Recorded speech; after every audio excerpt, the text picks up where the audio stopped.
And I'm super glad he's not attracted to me. Because he's half my size. I am the only other female comedian aside from Jackie, so let's give it up for me. I do not have a bunny and I don't like drinking espresso. So her and I have nothing in common, but I'm going to drink all night with her. We're going to find her a man. A little bit about me, I just turned 52 on St. Patrick's Day. Yeah, let me tell you what I like about getting older, people. Nothing. Because there's all this crazy stuff that happens, right? I used to do acid, now I'm taking antacids. I fell down the stairs last week, but I was like, girl, be positive. That's the quickest you've moved in years. Yeah, it's the truth. And I've got little ones, and they still like the head, shoulders, knees, and toes song. And so I kind of started thinking, like, as we get older, we need a newer song as we head out the door, because we're always feeling like we're forgetting something. So our song should go like this.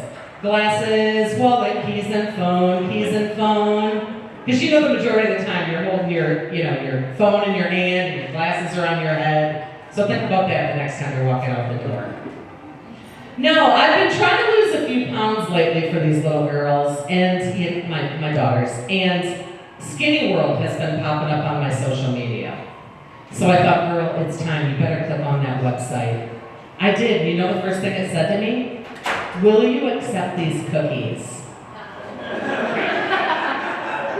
I was like, hell yeah, I will. But then I was like, wait a minute, is this a test? Like, should I be saying no?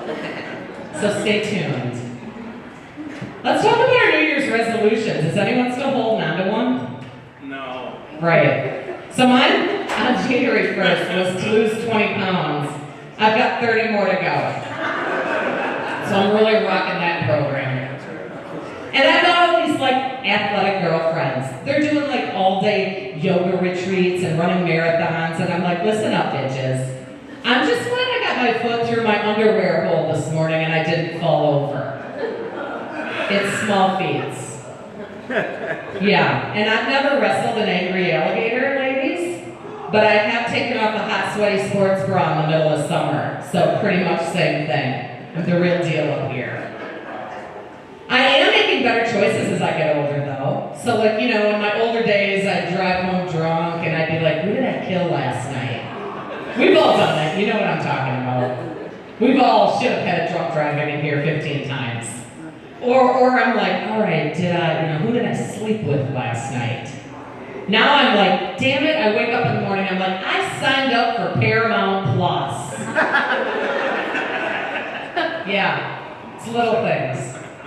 And I don't know who needs to hear this, but after the age of 35, there's no sexy way to get off of a pool float. Has anybody played whack-a-mole at the fair here? Or you know what whack-a-mole is, right? That's my body these days. Because moles just keep popping up. Like I look in the mirror, I'm like, what the hell? You ladies know what I'm talking about, right? But I was like, hey, this one's looking real sexy, kind of like Marilyn Monroe's. But it's on my shoulder, and it's rising up like a brownie from my Easy Bake Oven. It's not sexy, people. I've got another one that's down here on my stomach, and it looks a little bit like Abraham Lincoln after he was shot. But that one talks to me. It says, girl, your tits are migrating from the north to the south, almost near your Mason-Dixon waistline. You've got a civil war going on between your thighs. And 7 years ago, you were hot, you were thin, your boobs were perky. So that's usually the next thing I go into is my saggy boobs. But we're going to keep things uplifting because the Lions won today, right? Yeah. So we'll move on to some other fun stuff. Here's something else super exciting I did at the age of 50. I adopted 2 little girls. Yeah, don't do that, people. You young people, start humping like rabbits. But we're all my friends that are like, it's a great idea. No, it wasn't a great idea. But I have them and they're great. They're now 4 and 8. So I've got the littles. Like all of my friends are like, hey, I've got kids going off to college. And I'm like, I've got one in pre-K, baby. We wanted boys. And the reason we wanted boys is because with boys, you have one penis to worry about. With girls, you have every penis to worry about. We have a lot of parents in the room. Hey, congrats, he's raising his hand. Congrats for not having them out tonight.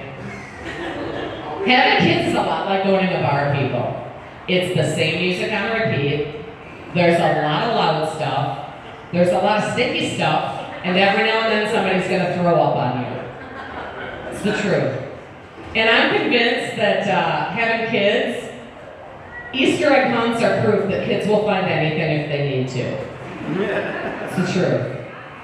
My 7-year-old came upstairs on Super Bowl Sunday last year and she was like, Mom, Ethan said the S word.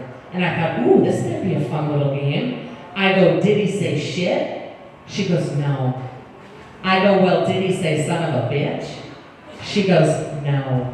I go, well, what did he say? She goes, you want me to repeat it? I go, yeah. She goes, shut the fuck up! Yeah. So she's not real bright, but she's all mine, people.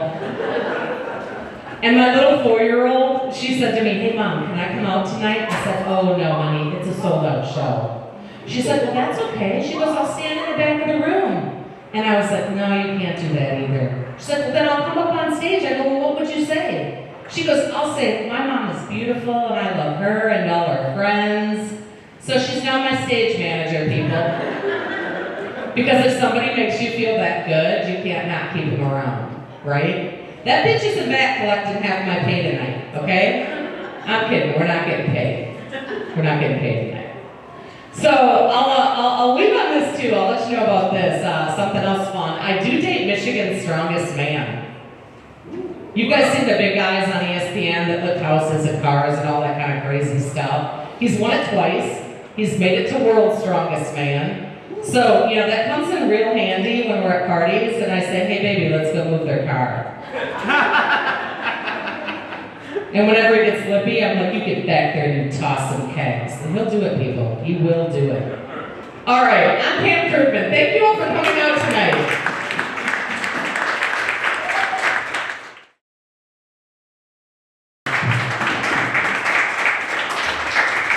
What is up, Wyoming? How are we doing tonight? All right, let's touch and go there for a minute. Ma'am, how are you? Good? Excellent, wonderful. So, this is a great place to do comedy. I've got to do comedy all different places. I got to do it at an esports convention for high schoolers, which I thought was pretty cool. And so I asked one of the esports kids, I was like, what's your handle, right? So I want to incorporate it into my set. And his handle was Cam Loves Cake. Some of you know what that means. Some of you don't, so stay with me. So I started using that. I was like, man, cake's amazing. I love cake on my birthday. Like, I eat all kinds of cake. And the crowd is just eating it up. All these teenagers are laughing. And I'm like, I'm the funniest dude in the world. And I did not realize I came off the stage and the director was like, hey man, you might want to hold back on that cake stuff. Because cake means ass. I was like, oh no. And then I thought about like all the things I said. I was like, I love cake on my birthday. My best friend's mom made me a cake. I had to pay for that, right? I was like, I typically get vanilla cake, but I love chocolate cake. And sometimes I get really wild and I take some of that marble cake, you know what I mean? Like, that's pretty exotic stuff. And then I had to go out to 200 people and apologize. So I was like, I don't know what cake meant. I told that joke to my kids. They're big fans of it, big fans. I absolutely love doing this comedy thing. So you get to go all different places. I love my kids. I had 2 daughters. So thanks, Pam, for letting me know that every dick is available to them. That sucks to find out at a comedy show. No, my kids are cool. And so for my birthday a couple weeks ago, we got like these little 6-shooters, Nerf guns. And my kids were like, oh, what are these, right? 'Cause I spent 9 years in the Army. And so I got out of the Army to have kids. And I was like, oh, these are just like Nerf guns, 6-shooters, right? You just go around the house, you can just like hunt each other like a good family does. You know what I mean? And my one daughter was like, can we play every man for themselves? And I was like, absolutely. This gives me a distinct advantage, right? And so my youngest daughter was like, I was like, honey, I'll count down to 10, and then we can just go full bore, right? So I just started going, I was like, 10, 9, 8, and then all of a sudden I heard, right in the bald spot. She got me right in the bald. It was a good shot, right? And I was just like, I turned to her, I was like, Emmy, what the hell? And she looked at me, she's like, there's no counting in war. I was like, you just unleashed the beast, you know what I mean? Like, I was like, you just brought out Captain Steve's. Yeah, it's go time. I went into my closet, I threw my uniform. Not a good idea. That did not fit the way it's supposed to fit anymore, you know what I mean?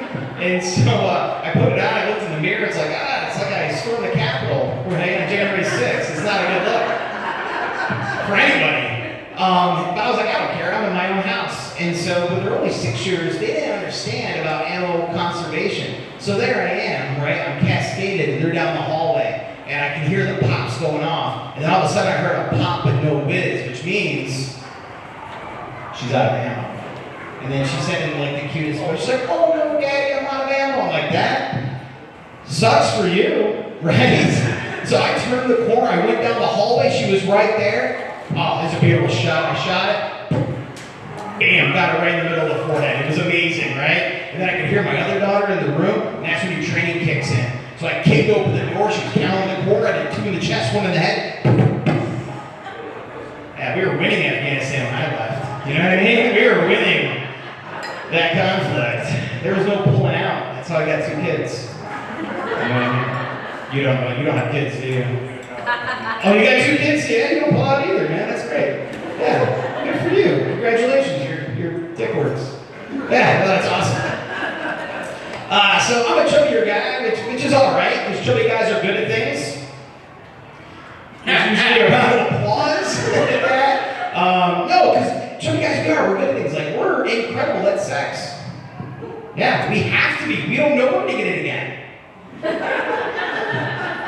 The stuff that skinny guys won't do, we'll do it twice. What I'm trying to tell you, ladies and gentlemen, is I attack sex like I attack cake. With reckless abandonment most of my tongue. You know what I mean? Like, you gotta go right at it. I told that joke in front of a couple of coworkers, like I have tonight. And so they came up to me at work and they were like, we saw your cake joke and we can never look at you the same way ever again. So I ate cake for like a month straight. I didn't give a shit. You know what I mean? But I went all out. Like, I got these really beautiful decorative cakes, like these little beautiful cupcakes with the pink frosting. And I put a little red hot on top and I would tickle it with my tongue. You know what I mean? Yeah. If your guy that you're here with tonight didn't laugh, he doesn't give orgasms. That's what that is. Right? If he's sitting next to you on the ride home, he's like, what's that thing with the red hot? I'm like, you need to work on your game. And so I would sit there and I would like slowly, seductively eat it without using any utensils or my fingers. And then somebody called HR on me.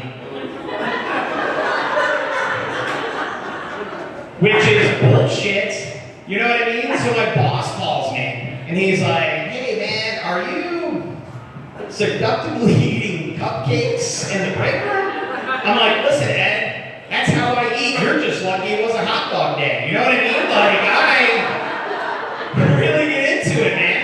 And so I was sitting there, and so I was like, well, how bad is it? He's like, it's real bad. And I'm like, why? He's like, you're their HR manager, man. You can't do that. So I don't work there anymore, right? But there's some things that are not fan of the chubby guys, right? And that's restraint systems at roller coasters. So I went to Cedar Point after my divorce. I look like a divorced dad, I get it. And so I was waiting for that glorious click on the roller coaster, and I realized I took this dad bod like 80 pounds too far. And so I was sitting there and I was just waiting for it. I was holding my breath in, my face was getting red, and it finally clicked, and it was like a question mark. And I was like, good enough for me, right? And this lady next to me, who was very well endowed, and she was like, I know how you feel. I almost got kicked off right earlier for having huge boobs. This is not the same fucking thing. Like, yeah, if I got kicked off right for having a huge penis, I would Facebook Live that shit. You know what I mean? Yeah, I mean, to make the guy upstairs and tell him why. Like, David can't ride this ride because he's got an enormous penis. Well, enjoy your time riding the Anaconda later, you know what I mean? So, hey, you guys have been absolutely fantastic. David Steve's on your belly. Thank you so much for coming out. Give it up for your host, Brian B.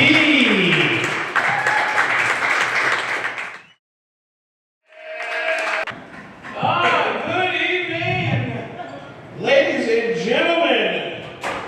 My name is Smile Adams. It's a pleasure to be here with you all tonight. I know some of you are a little disappointed when you heard my name. You were like, oh, he's going to be really ethnic, you know. Maybe you'd be like one of the Bangladesh people who called me talking about my student loans. No. Nothing's in forbearance here. My name's SMATA. It's an acronym. When you're black, when you're born, they give you like 5 names, like the T-Mobile Fave 5 or something like that. It's like Stewart, Michael, Anthony, Deshaun Adams, all the people that they love.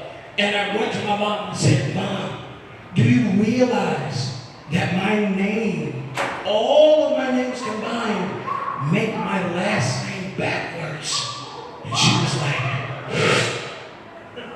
what? I was like, Mama, how did you do that? Like, do you know what it means? It means one who's on a spiritual journey, Mom. My name is divine. She says, so you like a little angel? I say, no, Mom, you're a little angel. She said, I prayed for a little angel. You're my angel, baby. And she said, what else it mean? So I was a little hesitant. I was like, it also means one who has balance of masculine and feminine energy. And she's like, so you're a little freak too, huh? And I was like, no, Mommy, I'm not a little freak. She's like, yeah, you're a little freak. You're a freaky little angel. That's exactly what you is. And I grew up in the hood. You can't be no freaky little angel in the hood. You're going to get jumped and raped. It's like joining Bad Boys records.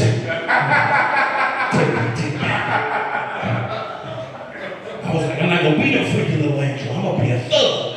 So I did what all thugs do. I started doing research.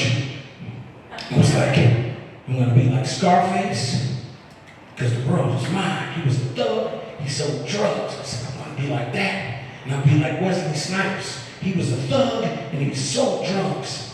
And I went and told my mom, I said, Mama, I'm not going to be no freaky little angel. I'm going to be a thug. And I'm going to sell drugs. And then she sent me to performing arts school. You know how hard it is to sell crack in tap shoes? I was like, you want some crack? They're like, no! I was like, okay. And I grew up in the hood, man. I'm walking around. You gotta know which type of black you are when you're in the hood. I'm not a tough black. Even today, I'm a member of the Homeowners Association. I've been dressing like a senior citizen since I was 12. All my friends were like, oh man, I want those Penny Hardaways. I was like, I want those penny loafers. They look comfy. And I was like, you know what? I'm gonna be in the hood. I'm gonna go with my friends in the hood. They invited me out. He said, come on man, play basketball with us. I didn't really want to go because, you know, I was still wearing my leotard and my tap shoes. And I was like, maybe you should get another black to go with you. And they're like, no, you watch my back and I'll watch your back. And I was like, when we went over to the southern neighborhood, they're playing basketball, and the guy fouled my friend, fouled him hard. And my friend gave me a look that says, I got your back, and you got my back. And I nodded to let him know I did not have his back. I did not have his back at all. And he ran back at that boy, and he swung, and he missed. And they started beating the brakes out of my friend. Oh man, it was horrible. And all I could do is think of other dance moves while he was getting beat up. They took in his body, and I started doing the little shimmy shake. They started stopping him. I started doing the Charleston. I had performed the world's first interpretive dance to a gang meeting. His grandma came out there, she had to stop it. But she also came out there to book me for our anniversary party. It was wonderful. It was absolutely beautiful. My friend, he was all shaking and traumatized. He's like, why didn't you help me? Because of you, I got beat. And I was like, but because of you, I got booked. Don't be selfish. And I notice even today, there are a lot of selfish friends in the world. That's why I choose my friendships very, very carefully. I choose my friendships based on the ability of a person to inconvenience me. For instance, you can't pray for me if you don't have a car. Eventually, you're going to pray to God that He had you ask me to take you somewhere. And I rebuke that in the name of Uber. I'll keep you lifted up in prayer. This is my last summer being fat. I don't want fat friends around me no more, and I've actually lost 25 pounds. No one ever claps for that because I'm still fat. They're like, keep going, big fella, don't you dare stop. Don't you dare stop. And I'm not going to stop, man. I got married. My wife, she's an opportunist because she married a fat guy. She's got me heavily insured. I think she loved me because she said 4 words to me that no other woman ever said to me before. She said Blue Cross, Blue Shield. Because when you're a fat guy, it's only so long before you're going to have to go to the hospital. The other day I was in the kitchen. I was drinking grits. And I started choking on the grits. She was like, big money, big money, big money, big money.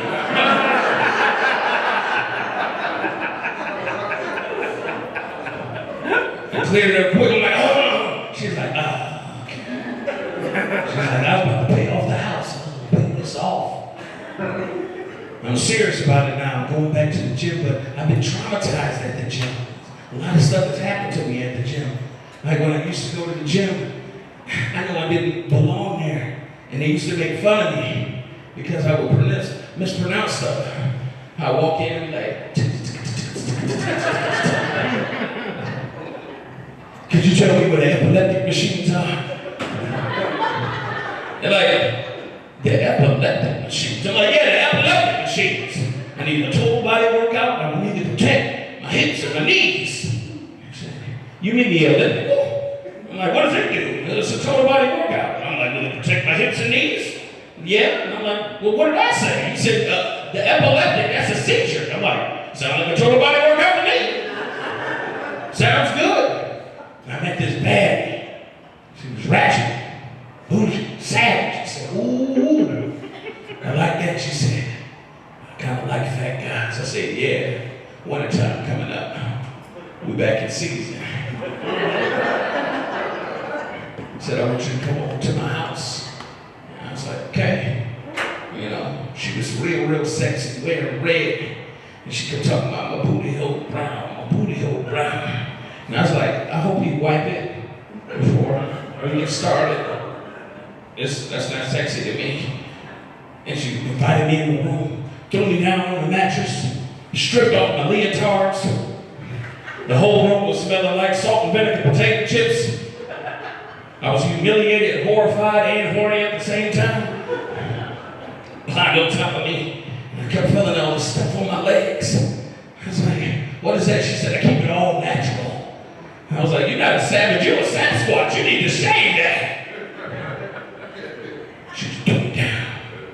She said, put your middies together. Middies? Sorry, what are middies? She said, put your middies together. I don't know what middies are. Your man titties. Put your man titties together. And I was laying on my back. So my man titties had kind of fell off to the side. So I had to scoop them up like a little ant. I can hear my mama like, that's my freaky little angel right there. That's my freaky little angel. And I'm like, no, I'm not no freaky little angel. She's my child. Put your man titties together. I'm like, squeeze them. Now lick them.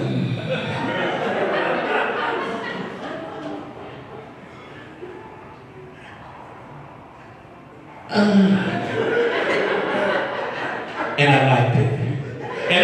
Part 2. That's our time. My name is Scott Adams. I'm your freaky little angel.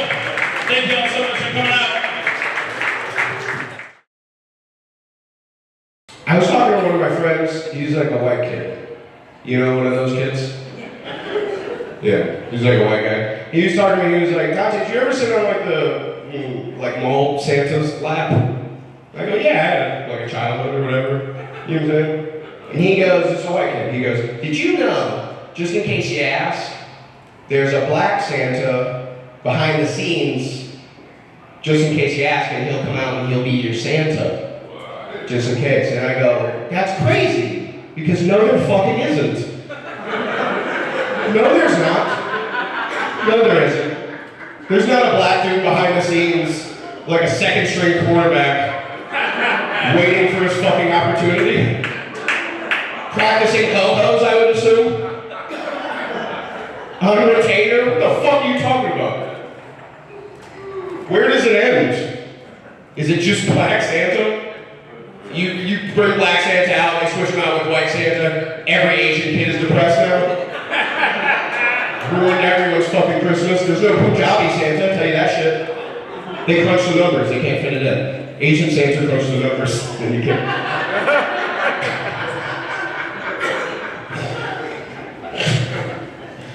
Asian Santa crunch the numbers is on my tombstone, dude. I hope so. I hope I die. That's funny. Is anyone against women, Packers fans alike? Is anyone against like 3-in-1 shampoo? Like the 3-in-1 shampoo? You like it? You're into it? Oh, fuck it. Like bad. Gross. Like bad. Bad. Boo. Bad. Gross. Because dudes are like gross and lazy, right? The shampoo, body wash, conditioner. I just want women to know, like, dudes are so gross and lazy. Could be more things. 3 is too few things for how gross we are. It can also be lube and toothpaste and we still use it. Tooth lube, lube paste? Give me 2. We need 8 out of 10 by gay guys and dentists. Across America. That's funny. Yeah, that was funny. That was cool. I was thinking about, I'm like a nerd guy. This is what it was, so bear with me. Oh, well, I'm not gonna end on a fucking new joke. I'm not gonna end on a new joke. Everyone thinks I'm an asshole at the end. Do it, Dante, do it! He was good. Alright, here's a new one. Alright, ready? So, like, I'm poor. I used to work at Celebration Cinema. You guys know? I worked there for 2 hours. I quit because they told me, oh, when I was sweeping up popcorn, I had to smile at people, and that felt slavey to me. You know what I mean? Felt a little bit slavey, just be like, oh! Don't worry about coming that popcorn, sir! That's how you have to talk. Trash can, Charlotte's hungry! Black people like, he's shucking and driving. Oh, yeah. Speaking of food, growing up, I never really liked candy. I never liked sweets growing up. You know what I'm saying? I would have been a tough kid to molest. Stay with me. You were friends the whole time. I would have been a tough kid to molest. No one wants to molest a kid who's really into savory foods. That's no fun. They're like, you want some candy? I'm like, what about rib tips? You got rib tips or something? What about like rib tips?